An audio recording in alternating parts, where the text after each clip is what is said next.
Welcome to Rudra cooking. இன்றைக்கி நம்ம ருத்ரா குக்கிங்கில் கோஸு பாசிப்பருப்பு வச்சு பொரியல் செய்ய போகிறேன். நீங்கள் இது வரைக்கும் இது மாதிரி செஞ்சுருக்க மாட்டீங்க. இப்போ எப்படி செய்யலான்னு பார்க்கலாம் வாங்க. ஒரு கைப்பிடி அளவு பாசிப்பருப்பு எடுத்துருக்கேன், 1/4 கிலோ கோஸு. பாசிப்பருப்பை முதல்ல தண்ணி ஊற்றி ஊற வச்சிடலாம். கட் பண்ண கோஸை குக்கரில் வச்சு மூடி போட்டு ஒரு 3 விசில் வச்சு விட்டுடலாம். இப்போ 3 விசில் வந்துடுச்சு. நம்ம குக்கரை திறந்து பார்த்துக்கலாம். குக்கரில் இருக்கிற கோஸ் நல்லா சூப்பராக வெந்திருக்கு. அதை இறக்கி வச்சிடலாம். இப்போ ஒரு வானல் வச்சுருக்கேன். அதுக்கு முன்னாடி மிக்சி ஜாரில் தேங்காவும் பச்சை மிளகாவும் அரைச்சி எடுத்துக்கலாம். இப்போ வானல் சூடாயிடுச்சு. நெய் இருந்தால் நெய் சேர்த்துக்கோங்க. நெய் இல்லாதால நானும் வெண்ணெய் சேர்த்துக்கிறேன்.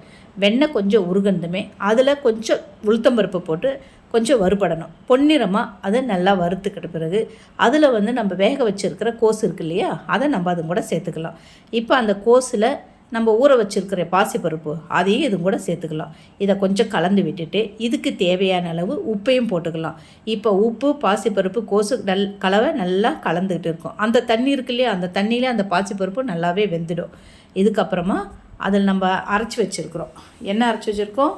பச்சை மிளகாவும் தேங்காவும். அந்த விழுதியும் நம்ம இந்த கோஸிலே சேர்த்தோம்னா அருமையான கோஸ் பொரியல் ரெடி ஆகிடும்.